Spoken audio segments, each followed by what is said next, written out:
of the first books I had to abridge at Dove Audio was The Old Curiosity Shop by Charles Dickens, which was definitely the most challenging assignment I ever had.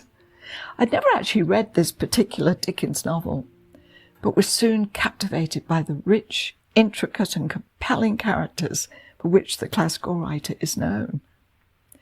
The big question was, how on earth was I going to cut down an almost 600-page book to a third of its size without deleting some of those wonderful characters? Fortunately, I had a few weeks to attempt this, in between abridging and producing other books, so the pressure wasn't too great. But I really agonized over the abridgment of such a classic. Eventually, I handed the finished document to my boss, Stephen, and he sent it off to the British actor, Paul Schofield, who usually narrated the Dickens books for Dove at a studio in London. A week later, Stephen called me into his office. "I've just got off the phone with Paul Schofield." Oh no, I thought. Did he hate the abridgment? Stephen continued. "He's just finished recording The Old Curiosity Shop, and he said it was the best abridgment of a Dickens novel he'd ever read. So well done, Marie." Wow, what a wonderful compliment from such an esteemed actor. I felt I'd done the best job I possibly could given such momentous restrictions, but was thrilled that Paul Schofield expressed his appreciation. I know I'm banging on the same drum again, but it really means so much to be acknowledged for the work we do. It doesn't take a lot of effort, yet can mean so much to the recipient. No job is perfect. Each has its ups and downs, its challenges. But we should welcome those perceived difficulties because more often than not, they're opportunities for growth and life lessons or feeling validated for a job well done. When I was a unit production manager in television in Canada, a guest on one of the news shows I worked on was attorney and author Vincent Bugliosi, who'd successfully prosecuted Charles Manson and the Manson family, and had written the book Helter Skelter about that experience. Our paths crossed again when he wrote a book dealing with drugs in America called The Phoenix Solution, and which I abridged. It was so nice reconnecting with him, and he made my job very easy. But then, of course, after an easy job, there has to be a challenging one. This time it came in the form of actor Brian Keith, who had been chosen to read a book, the name of which escapes me. Brian Keith was a popular Hollywood actor who starred in more than 60 movies, including the original version of The Parent Trap with Hayley Mills. He also appeared in numerous hit US TV shows, such as the hit sitcom Family Affair. Just like Stephanie Beacham, he was not a happy camper when he came into the studio, and it was clear he didn't really want to be there.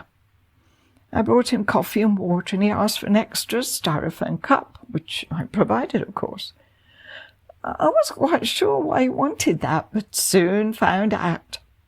He chewed tobacco, and the styrofoam cup served as his spittoon. Well, as you can imagine, the clarity of his voice as he read the book was not the sharpest, since his mouth was usually full of tobacco and saliva. Oh, it was an excruciating experience for both the sound engineer Doug and myself, but seemed even worse for Brian Keith. When I was forced to stop the actor on several occasions and ask him to repeat words and sometimes whole passages that were undecipherable, he was very aggravated. "God damn it!" he'd exclaim. At one point during the session, he said, "I gotta lie down." I asked him if he wanted to lie on the couch we had in the studio. "Nah, I'm all right here. I only need a minute." He then lay down on the floor of the booth. I thought I should maybe offer him a pillow, but quite frankly, I didn't want him to get too comfortable. I just wanted the session to be over. Because I was very concerned about Brian Keith's ability to complete the recording and the fact that he hadn't done a good job so far, While he was resting, I decided to talk to Stephen about my concerns. "Okay, I'll come in and listen," he said. 15 minutes later, Mr. Keith declared that he was ready to continue. I went to get him some more water and told Stephen that we were going ahead with the recording. He slipped into the studio and hid around the corner of the booth so that he could hear Brian Keith but couldn't be seen by him. Naturally, the actor then read perfectly, and clearly his nap had made a difference to his fine performance. Stephen shrugged and left the studio, obviously thinking that I was making a mountain out of a molehill. Unfortunately, that wasn't the case, because the actor soon reverted to his previous style of messy narration. Finally, the session came to an end, and although I thanked Brian Keith before he left, I wasn't exactly sincere. I then went to Stephen's office and told him that even though I'd finished producing the tape, which meant listening to the final edited recording for problems, of which I knew there'd be many, and I'd be adding music, I didn't want my name on the tape as the producer. I even suggested that it be discarded. "Michael will need to make that decision," Stephen said, referring to Michael Wiener, the owner of Dove Audio, and the person who had actually invited Brian Keith to read the audio book. When Michael listened to the recording, he agreed that it wasn't good and wanted to know who had produced it. It was then that Stephen told him that I had, but that I had raised concerns with him. Phew, am I glad I did that, although the sound engineer Doug backed me up and told Michael how difficult the session had been. 4 months later, Brian Keith was found dead of a self-inflicted gunshot wound in his Malibu home. This was 2 months after his daughter Daisy had also committed suicide. Apparently, the actor had been diagnosed with emphysema and lung cancer, and reportedly also had financial problems leading to depression throughout his final days. Although the actress Maureen O'Hara, who's a close friend of his, didn't believe that he'd taken his own life because he'd recently been in good spirits, she said, Mr. Keith did apparently leave a suicide note that included the words, "Now it's time for me to join our little Daisy. She needs me." It was clear that Brian Keith wasn't a healthy person when he came into the studio a few months earlier, but no one knew the terrible pain and devastation he had yet to experience. But none of us really knows what's around the corner, which is why we must appreciate every day we're given and be grateful for all the people in our lives. More than anything, we should never judge others who are often on a path of sadness and struggle. Or, on a lighter note, as the wonderful, windswept and interesting Billy Connolly says, "Before you judge a man, walk a mile in his shoes. After that, who cares? He's a mile away, and you've got his shoes."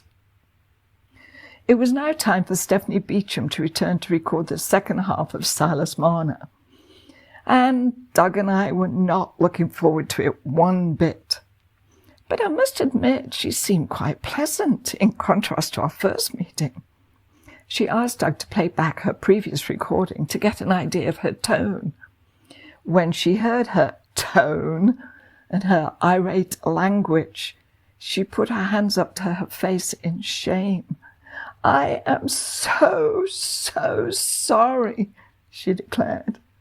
She then explained that on the day she came in to record the book, she decided to quit smoking cigarettes after a 35-year habit.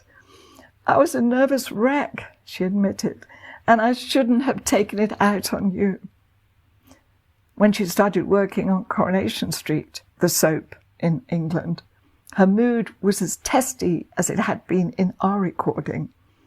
The cast and crew weren't having any of it and got together for an intervention.